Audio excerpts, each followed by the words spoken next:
Will you just give us your sort of side of the story regarding Blake's departure, which has been confirmed today? Yeah, well, a bit of a surprise to start with. I went to bed at somewhere between 10:30 and 11 last night, and when I started my walk this morning, I turned my phone back on, and it's I had a message from a message saying that it was likely that a deal had been done with Cass. So through the early parts of this morning, that was confirmed. So yeah, came as a bit of a surprise for sure. Would that not have ordinarily been run by you before?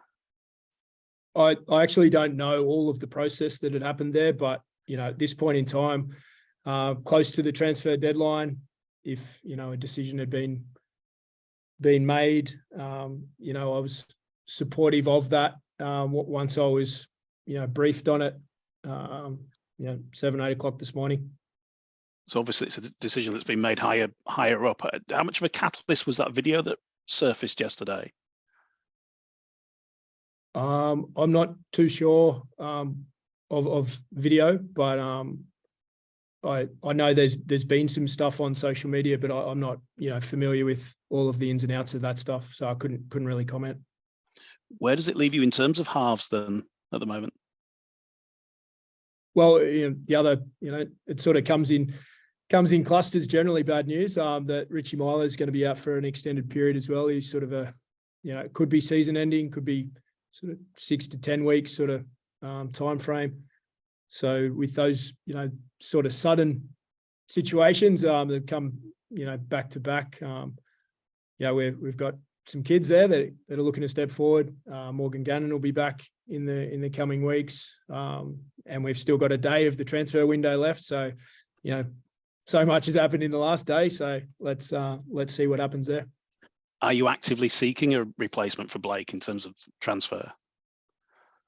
Well, it's come at the very last minute. I haven't considered making a change to our roster as far as quota spots had been filled.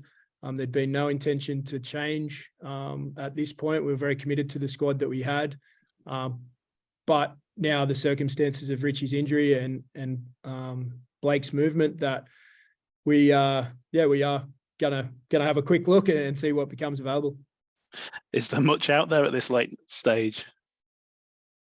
Not at this minute, and particularly in the NRL. In Australia, since I became aware of the news, it was evening over there. So if something's to happen quickly, otherwise, I love the blokes that are in our squad. They're good young blokes that want to do well, and I think in some ways it gives other players opportunity to step forward and cover and support a younger half playing in that position. Some of the more senior players get the opportunity to step forward, which I'm excited by as well. And would this suggest that Jack Sinfield will get an extended run in that position? Yeah, we've got a few options there to be fair. But yeah, Jack is certainly part of our long-term plans. And as I said to him not too long ago, he sort of moved up the pecking order a little bit within the short-term plans as well, which is exciting for Jack and for the club. But as I've said, he's a young boy, and it's a long-term process with Jack, not a quick fix. Just in terms of Richie's injury, then, was it worse than you thought, or did you sort of fear the worst at the time? We were probably hopeful that there was nothing much there, but when a very experienced player says my foot's sore, and it's not settling, he had a couple of days in the boot over the weekend, and it was still sore. So we had the scan and sort of revealed a stress-related fracture in there. So tough guys like that play lots of footy usually know when something's not quite right. So it was probably hopeful there was nothing there. You said it possibly could be season ending. Is there anything you can sort of do to make it that's not the case, or do you think, well, we don't really need to risk him, or what's your thinking? Well, there are some interventions there that can sort of support and facilitate recovery and rejuvenation there. So we'll be doing everything we can, and Richie's already seeking advice, and we've got him booked in for a few things that may be able to accelerate that process, even if it's a few days quicker or a week quicker. That would be a a great result, but it's also one of those injuries that you don't sort of, you don't be reckless with those foot injuries. There's a lot going on down there, and with every step, there's weight going through there. So we certainly won't be reckless, but Richie's already doing everything he can to facilitate that repair. And does that open the door again for Luke Hooley? Yeah, we've got a couple of options there at fullback, and Luke's certainly in the picture. He's been playing some good, tough rugby with Batley. He had some really good performances, and they've had some really tough physical games as well against Fev and away at Toulouse. And so yeah, Luke's in a good position with a good amount of work under his belt now. So we'll consider that as one of our options. Do you know at this stage, Rohan, if you'll be allowing him to play in the 1895 Cup final at Wembley? That's something that we'll deal with as the weekend unfolds and early next week. It's been a terrific arrangement for Luke to be connected with his old club at Batley, and we're very respectful and appreciative of the opportunity they've given Luke to come and have some games. So I'll check in with Craig, early part of next week, and we can discuss that. And in terms of the Leeds squad, obviously we won't see your squad or Leeds squad until tomorrow. What sort of squad are you expecting them to put out so close to Wembley? I think these situations are all unique and dependent on each club's approach to it. I see what Hull KR have done. I don't really have any forecast or prediction, or I haven't done any digging to try and find out what Leigh are doing.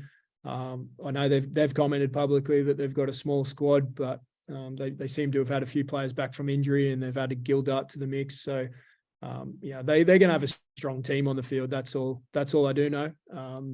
We may not know the makeup until we turn up here on Sunday. So we're preparing for battle, and whatever they do is certainly their choice. And it's an exciting time for their club. So they're whatever they choose will be the right thing for them.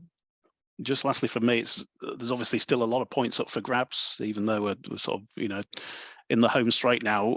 How do you assess the situation in terms of Leeds Rhinos' ambitions right now? There's two ambitions.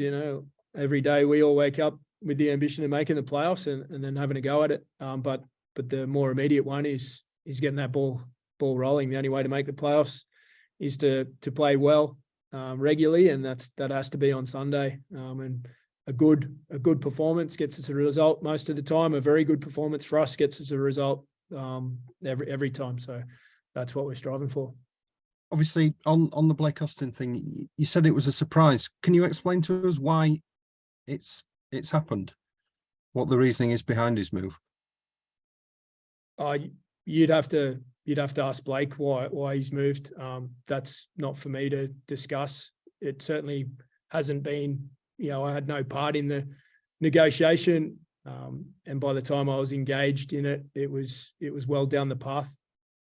Was it at his request then, rather than the club saying we want you to go? I believe so. Or maybe his agent or management team had a part to play. I believe Cass asked the question at some stage to Blake or his management team, and that's how it commenced. That's the level of knowledge that I have on that. And what are your personal feelings about it? It's not ideal, is it, losing a player at this stage, a key player, and so late in the transfer window as well? As I said to the players earlier, it's it's a professional sport, and there's an aspect of this where things come out of the blue. They don't always go to plan. We just have to act professionally and move forward on it. Does it affect your plans for next season at all? Are you having to have a rethink in that regard, or was that still very much up in the air? That was an ongoing process, as I've stated before. Each recruitment or retention decision impacts another. So understanding the makeup of the group sort of helps you to make decisions on individuals. So we're always thinking for next year, and nothing will, one of the potential options has changed now. Just on the injury news with Richie and Luke Hooley, would the fact that there's Wembley looming around the corner for Batley, would that have any bearing on your selection thinking for this week? What I'm saying is, it wouldn't be a case of you not risking him because he's got Wembley round the corner. Well, Luke's a Rhinos contracted player, and as Batley have been super understanding of the situation that some weeks he hasn't gone to Batley to play because he's been sort of on standby for us. So we'll do what's right for the Rhinos this weekend and keep Batley informed as we make decisions there, because as I said, I'm respectful of Craig and what Batley have done for Luke. Was Rich injured during the game last week? Yeah, he had a sore foot in the first half. It wasn't anything major to him. In the second half, it was a little bit sorer. And then he was in a boot over the weekend just to sort of protect it and give it a chance to calm down. But it didn't. So he had a scan, the first available scan that we could get. And that sort of revealed the bad news. Other than Fuss, did everyone else get through okay last week, other than Fussy Tua and Myler? Yeah, a bunch of bumps and bruises, but nothing significant. How is Fussy Tua? Is he okay? Yeah, Fuss was fine after the game. He felt pretty good, and he's commenced his return to play protocols. He's not suffering any ill effects, and he's getting through his stuff. So with the longer turnaround as well, he'll get a bunch of training in before we play Warrington in a few weeks. And is Darrell Alfort's back in available for selection at the moment?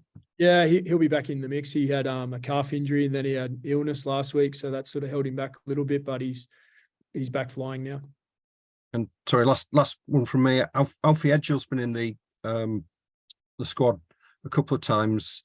I know he's still very young, but he's a specialist fullback. Is he somebody that could come into contention at some stage? Alfie's made massive progress this year. He's a terrific young bloke. He lives and breathes Leeds. He's made good progress. Nothing would surprise with him. If he gets an opportunity, he might just make it his own. But as you said, he is young. He's just finding his way still. But he's a player I hold in high regard. He's trained.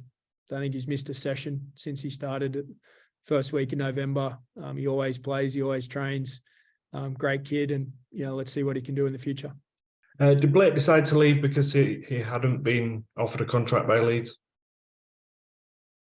I'm not aware of the exact reason for the timing of it. I do understand that it's difficult for players when they're off contract and they don't always receive, the offer that they might want, or in some cases they have to wait for the offer to potentially come through. That waiting game can be difficult for players.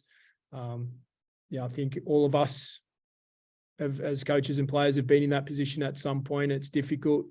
So, I appreciate the difficult nature of that. Yeah. But was that an ongoing process from the club's point of view? You hadn't explicitly told him that he wouldn't be getting a contract? I hadn't explicitly told him that, no. No, okay. I'm guessing now he has left, and in the manner that he's left, that he won't be coming back next season, he won't be offered a contract. I think that's, safe to say. Okay, fair enough. The fans have seen a rival club like Wigan announce a host of high-profile signings, and other clubs as well. Leeds have just announced one, and they've just lost a key player. Can you assure fans you'll have a squad to compete at the top end of Super League next year?